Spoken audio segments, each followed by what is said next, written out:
حضرت نعمان ابن بشیر رضی اللہ تعالی عنہ سے روایت ہے کہ میں نے رسول اللہ صلی اللہ علیہ وسلم کو فرماتے ہوئے سنا کہ حلال بھی واضح ہے اور حرام بھی واضح، اور ان کے درمیان شبہ والی چیزیں ہیں جن کی حقیقت سے اکثر لوگ بے علم ہوتے ہیں۔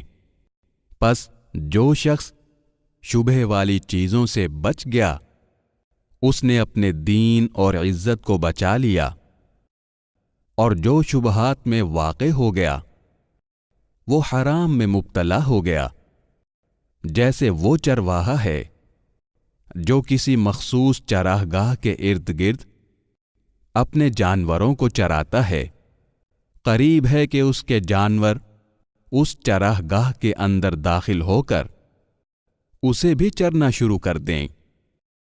سنو، ہر بادشاہ کی چراہ گاہ ہوتی ہے۔ سنو، اللہ کی چراہ گاہ اس کی حرام کردہ چیزیں ہیں۔ سنو، جسم میں گوشت کا ایک ٹکڑا ہے، جب وہ درست ہوتا ہے تو سارا جسم صحیح ہوتا ہے، اور جب وہ خراب ہو جاتا ہے تو سارا جسم خراب ہو جاتا ہے، اور وہ دل ہے۔ اسے امام بخاری اور امام مسلم نے روایت کیا ہے۔